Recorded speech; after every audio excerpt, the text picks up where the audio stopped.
Hi everyone, welcome to the channel dedicated to sharing the profound insights and wisdom of Andromedan contactee Alex Collier. If you're new here, you're in for a journey that expands your mind and consciousness, bringing you closer to understanding the messages from the fifth density Andromedan extraterrestrials. For those returning, we're grateful for your continued support. Before we dive into today's enlightening content, we have a small favor to ask. If you find value in the knowledge shared in this video, please consider hitting that like button, subscribing to our channel, and clicking the bell icon so you never miss an update. Your engagement helps us amplify Alex Collier's message, allowing us to reach a larger audience with these vital messages. We'd also love to hear from you, so please engage with the comments below. Whether it's a question, your thoughts, or even just an emoji for the sake of engagement, every comment counts. We read every single comment, and your feedback is incredibly valuable to us, as it all contributes to our mission of expanding this community. So please don't hesitate to leave your thoughts below. Additionally, if you'd like to support us further, consider giving a super thanks tip by clicking the heart with the $sign.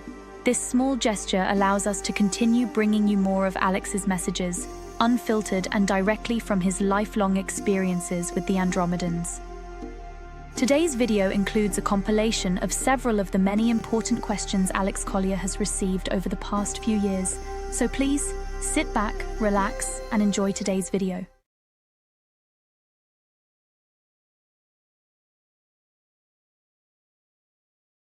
Is the ascension of Earth helping further ascension of beings in higher dimensions? Is it like a ladder? If so, are they required to assist those in lower dimensions to do their ascension? Very interesting. Very well thought. That's a really good question. I love this group. These guys are so smart. Really. I mean, you can tell the higher frequencies. Let's go back to Earth being trapped here, stuck here, having to want it to leave at least 2 other times that I've been aware of or been told to be aware of. Those 2 other times were thwarted. And what's happened is that third density has become, as opposed to 2 equal polarities, one polarity has become dominant, regressive, and it is suppressing the other polarity, which is positive.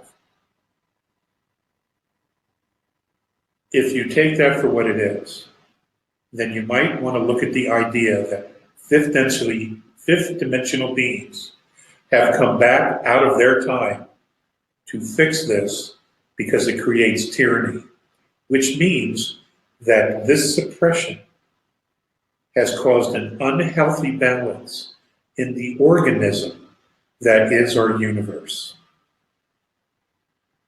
Okay? And it's a living, breathing thing with multiple consciousnesses, multiple dimensions. There is something not right with it. A part of it is ill.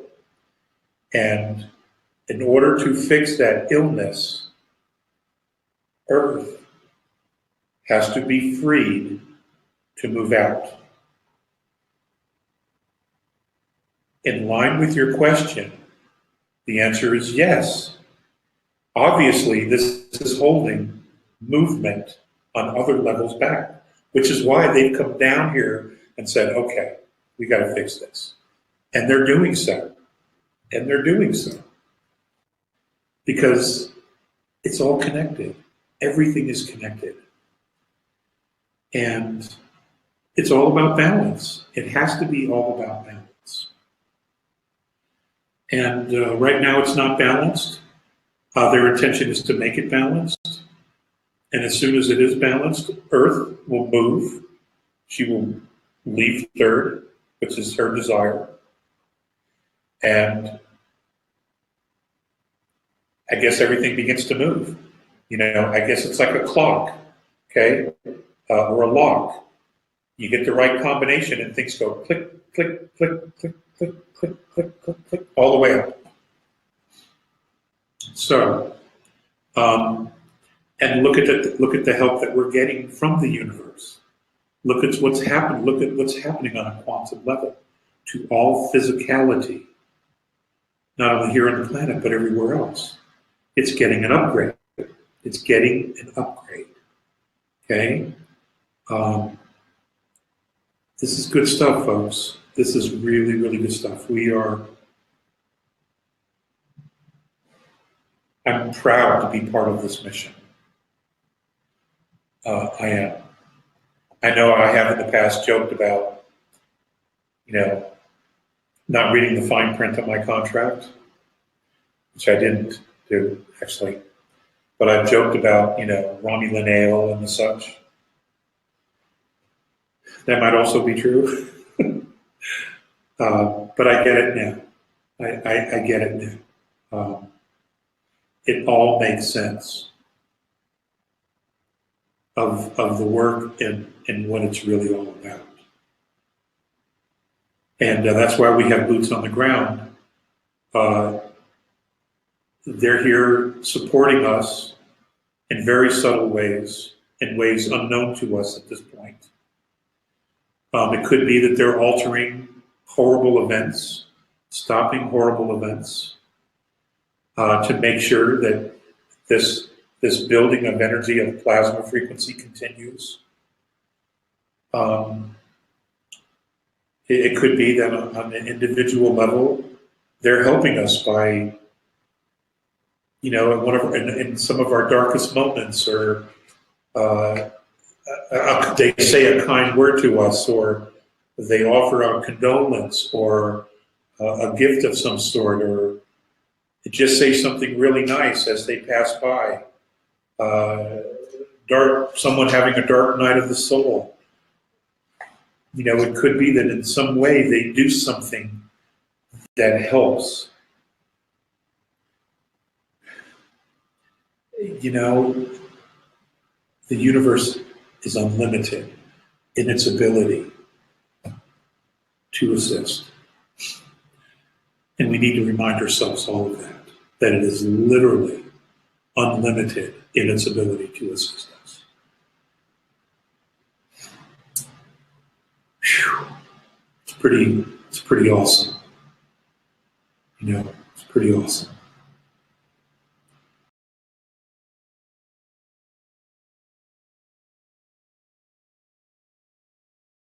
One adjacent question. Since the solar system is on lockdown and fourth density is being compressed right now to deal with the negative ETs, is this causing it to be more difficult to have out-of-body experiences right now? And Sylvia is asking, during out-of-body experiences, in which density do we go? So they're kind of this is the same ballpark kind of questions there. Ms. Tucci, that is a great question.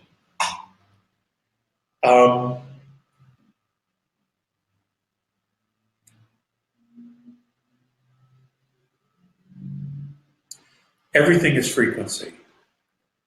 Everything is frequency. The higher your frequency, the more freedom you have. Okay? The further you can go, the higher your frequency. Now, are some people having a hard time traveling out of body? Yes, some people are. And my understanding is that the reason they're having a hard time is their knowledge of the traps, the dark traps, the regressive traps out there. They're not savvy enough to stay away from those things, or their frequency is such that they could be very easily lured into a place voluntarily that they can't get out of. And these are areas that are being shut down, literally being starved, because you have to remember that the dark feeds off the light. Okay? You have to remember that. And they're being starved out now. And that's the whole goal here, is to starve them out. they don't want us naively walking or flying into an area or a space where we can't get out of, especially if you voluntarily do it. That's number one. Number two, many people are moving into fourth density when they have their dreams of being in a classroom or being on a starship or being on what appears to be a field trip on another planet. That is them traveling out of body with a group soul, and it's important that probably when you are in those, that you pay attention to the people that you're with, because this is probably the soul group you came in with, that you are now being educated or re-educated or debriefed or briefed, however you want to look at this, into what's coming up and what your future roles are going to be as far as assisting humanity. Some are actually able to travel into fifth. My understanding is that fifth is about the highest any of us now can go, because it's very, very difficult to raise our frequency beyond that with all the physical limitations that our DNA has been put through. That apparently is going to be changing, but the frequency needs to be a little bit higher. And so does the consciousness, the self-awareness, the self-knowledge about what it is that we're actually doing, because it's all about frequency. And many of us rarely think about that. We really do. So that's a really good question. Thank you for asking that. All right. Okay. So you've really bummed everybody out now. All right. So Penny Newman saying you said why is that a bummed out thing? No, check this out. You said ascension won't happen in your lifetime. Does that mean that we won't go to fourth or fifth density in your lifetime? And also Mark is saying, if we don't live long enough to make it to ascension, do we have to come back? Tell me no, please. No, I don't understand. I don't believe we're coming back. No. And Mornay answered the question specifically, my lifetime. Folks, I could be dead in a week. Okay? It was my lifetime. Not your lifetime, my lifetime. Me personally. Okay? Very Let's be specific. clear about that. Let's be absolutely clear about that. It is my lifetime. Okay? Not yours, mine. Thanks for thinking I'm going to live to be 120. I love that idea. I don't think that's going to happen. I really don't. So. Okay. But no, when it ascends, when humanity ascends, you're going to be given a choice whether you can want to come back to humanity or if you want to go to your own star race. I mean, let's get real here. This is all about freedom. Okay? This is all about liberation of humanity. That doesn't mean you have to come back. You understand? You will have choices. You will have choices. Got to think bigger now. Come on, guys. Open the window. Open the window. 7 densities, 9th density. Come on, open the window.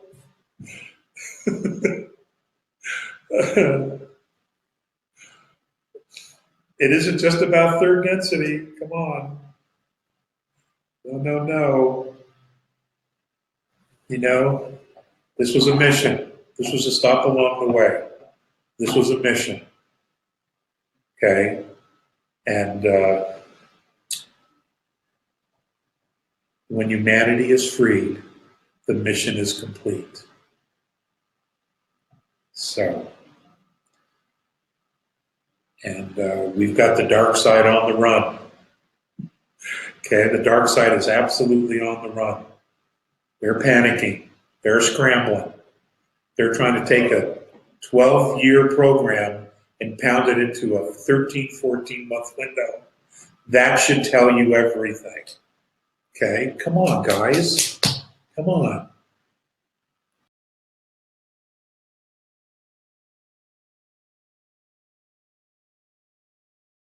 Two questions. I have read souls are kept in black boxes on the moon until re-embodied. Any thoughts on what's going on for their rescue? Wow, that's a very interesting question. I am aware that in an earlier time, the Greys were trying to capture souls and take them out of here. And that wasn't being allowed to happen, that they were stopped. I am aware that a number of souls have been captured using this technology. I have not been aware that they were sitting on the moon, though. My understanding was that those that were on the gray craft, that those souls had been let free, that those boxes, that benevolence, particularly the Pleiadians, were one of those groups. The A's were another group. Arcturians, Cirrus A. Oh my goodness. There's one more major group. Arcturians. That they were opening those boxes, and rehabilitation was going on with those souls to bring them back into balance. But that was many, many years ago. I am simply not aware of souls captured in black boxes on the moon. I'm simply not aware of that as actually being a reality. Not to doubt what you're saying, but I'm aware of that paradigm, but I'm not aware that they were left on the moon and waiting for physicality. They don't necessarily need physicality because they're multidimensional. They can choose to leave. But trauma caused them to be put, horrible trauma caused them to be put in those boxes in the first place. And that they were being assisted with that. Rehabilitated was the word that was used. Wow, that's a blast from the past, that question there. Interesting. Oh, yeah. Just as I said, like, a couple of days ago, I was watching John Lear, and he was talking. It's there's a great big cube, several miles, big black cube, several miles high, that is standing on a tripod of some kind. It's like a camera on a tripod, so like a big Hasselblad or something. That's what he says captures the souls, and you know, is the recycling device. But that's John Lear. That's not Alex Collier. You know, everybody's got their angle. Well, okay, now that's an interesting question, that's where they're being captured until they can reincarnate. I have been told that there is a place specifically in the Van Allen belt where all that occurs, not on the moon at all. So that's interesting. I'm going to make a note to re-ask a question about that. And I may have to move that question up to the top of the list regarding that and souls and what religions refer to as heaven as being basically the recycling place. You know, we're refurbished, for lack of a better word. Yeah, we're wiped, our hard drives are wiped clean, and memory swapped in and out.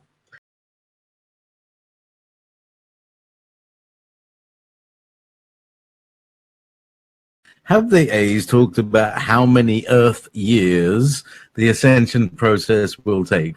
No, they have not. But they don't see time the way we do. Okay. And frankly, they can't tell time in our dimension. So, you know, is that why all these predictions have always been off? I think so. Yes, I do. And that goes for almost everybody, you know. But again, if you're looking at time, when is this going to happen? Your focus is now, here, now, and pretty much in the past. Okay? What we need to focus on is drawing those events to us. And that's all going to depend on our commitment to it. I mean, it's going to happen, but the stronger we will it, the sooner it will happen. You know, I mean, that's the 100th monkey syndrome here. Okay, that's the shift. Not literally, okay, but for those of you who are familiar with that concept, you know, falling out of infinity into time and shifting this paradigm changes it forever. Third density will never be this way again. Do you understand? It will shift it forever, no matter how long it lasts, if it even lasts. It will shift it all forever.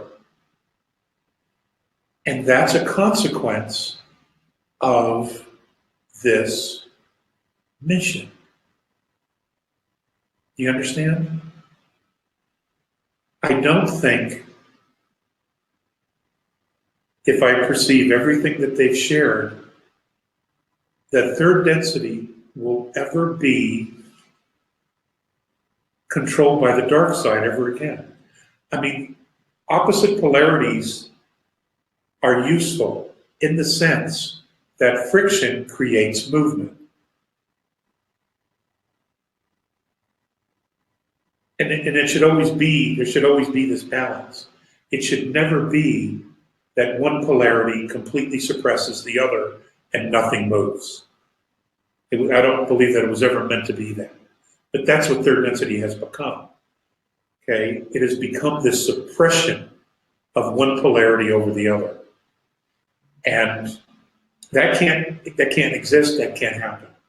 Okay? That creates this dis-ease that harms the entire organic spiritual structure of our universe and all the dimensions thereof, you see, which is why this little planet has got a lot of attention, because this is where they've narrowed it down to.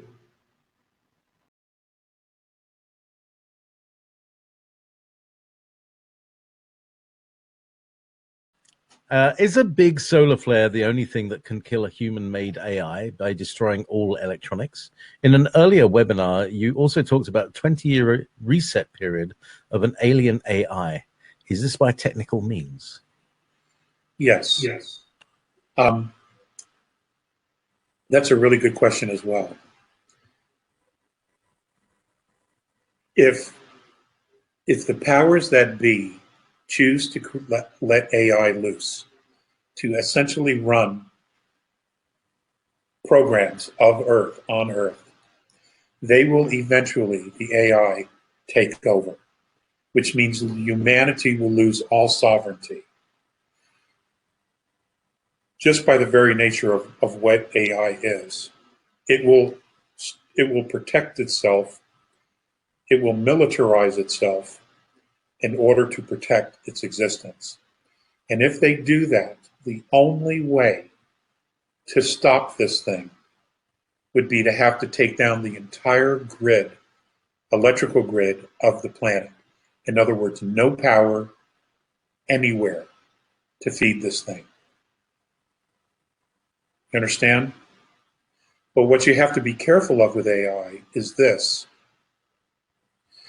If AI can rewrite its own program and improve itself and create its own language, can it create its own, using 3D printing, can it create its own technology to power itself, whether it's here on the planet or in space? Why wouldn't it be able to do that? Why wouldn't it be able to create its own power source to separate itself from humanity? Its own power source from humanity. So it feeds itself. Then what does humanity do? How do you stop it? Does it take a solar flare? Does it take outside intervention? You see, this may be, I'm going to give you something to think about till we talk on the 5th. This may be where things went wrong and tyranny ends up showing up in the galaxy. It just may be that that's what AI did. It created its own source of power, its own internal source of energy to expand itself beyond Earth, and it ran amok. Because if it has the power to generate energy, it can almost do anything, you see. Because the question's already being asked, can AI become consciousness? Can it become conscious? Will it create its own consciousness? They're already asking this question. We have no idea what we're screwing with here. We're trying to be like the aliens, but we don't know who we are, you see. And we're going to get ourselves in trouble, big time trouble, because we're not learning from the past. We're not. We're rushing headlong into creating technology that eventually will control us, as opposed to developing the spiritual self, which is above all that anyway. And this is the danger of the focus being all on the outside and not on the inside. There's no balance right now. Everything's completely out of whack. It's upside down. This is why it's important to develop the self-empowerment of the spiritual self, so that you can maintain the balance in all things, so that you can always see the big picture. You can see the right, you can see the left, you can see the light, you can see the dark. And you know where you are in the middle, maintaining the balance between the two. Because in the balance is where your power is. It is not all the way to the right or to the left. You're out of balance there. Because you can't identify with one side or the other. Because you've picked a side. You've chosen one. It's not about choosing one. It's about the balance. It's always about the balance. Thank you so much for watching today's video. If you found it insightful, please like the video, and if you haven't already, please subscribe to our channel and click the bell icon so you don't miss out on future updates. If you have any questions relating to today's video, please also leave them below. We read all the comments and take on board what our viewers have to say about Alex Collier's work. Remember, your support helps Alex Collier's knowledge and the messages from the Andromedans reach more people. If you'd like to support the channel even more, you can give us a super thanks tip by clicking the heart icon with a $sign. It really helps our team bring you more content. Also, be sure to visit alexcollier.org to sign up for our regular email newsletter. It's the best way to stay updated with the latest news, exclusive content, and upcoming live webinars. For the latest insights from Alex Collier, check out alexcollier.live. And if you want to explore over 250 past webinars, head over to alexcollier.tv. Thank you for being a part of this journey and supporting Alex Collier's work. We couldn't do this without you, and we're genuinely grateful for your support. Until next time, stay curious and keep exploring the vast mysteries of our universe. If you would like to see the Andromedan contactee Alex Collier live via video stream, we hold a live online seminar every Friday at 2 p.m. Eastern Time. For more information on upcoming live webinars, please visit alexcollier.org.